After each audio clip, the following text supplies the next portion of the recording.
ये कहानी है रामजी गोंड की। रामजी गोंड गोंड आदिवासी समाज से आने वाला एक जाबाज और बेखौफ योद्धा जिसने अंग्रेज सेना के अफसर का सिर धड़ से अलग कर दिया।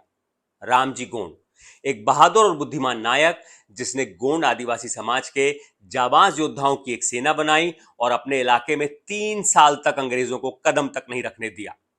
रामजी गोंड जिन्हें अंग्रेजों ने छल प्रपंच और षड्यंत्र के बाद पकड़ा और रामजी गोंड समेत उनके 1000 साथियों को 1000 गोंड योद्धाओं को बरगद के पेड़ पर एक साथ फांसी से लटका दिया गया। ये कहानी आपको इतिहास की किताबों में नहीं मिलेगी। शायद यही वजह है कि रामजी गोंड के बारे में आज हम बहुत कम जानते हैं। साल 1857, आज के तेलंगाना का निर्मल और आदिलाबाद जिला, ये इलाका तब हैदराबाद रियासत का हिस्सा हुआ करता था। यहाँ के गोंड आदिवासी भी अंग्रेजों और निजाम के बढ़ते अत्याचार से बहुत परेशान थे, तंग आ चुके थे। उनके जल, जंगल और जमीन पर अंग्रेज सेना और निजाम ने कब्जा कर लिया था और तब इस जुल्म के खिलाफ खड़े हुए रामजी गोंड।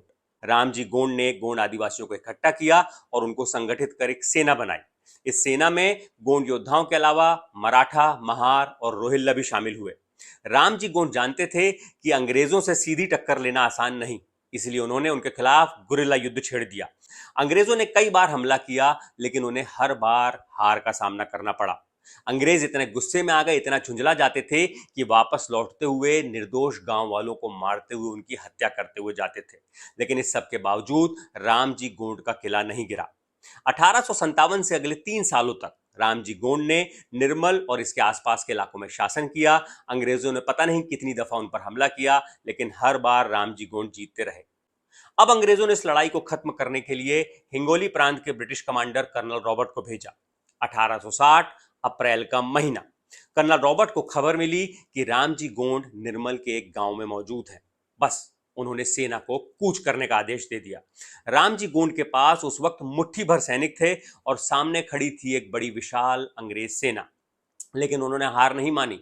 युद्ध छिड़ा और कुछ ही देर में रामजी गोंड ने तलवार से कर्नल रॉबर्ट का सिर धड़ से अलग कर दिया। अंग्रेजों में हड़कंप मच गया। अंग्रेज सैनिक सख्ते में आ गए और उनके सैनिक पीछे हटने लगे। जब ये बात अंग्रेज अफसरों को, आला अफसरों को पता चली तो वो भी चौंक गए।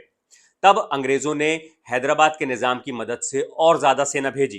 कर्नाटक के बेल्लारी से भी और सैनिक बुलाए गए। रामजी गोंड के भी तमाम योद्धा तब तक मैदान में आ चुके थे, लेकिन इस बार लड़ाई एक तरफा सी हो गई। सैकड़ों गोंड योद्धा शहीद हुए और अंत में रामजी गोंड और 1000 से ज्यादा उनके साथियों को पकड़ लिया गया।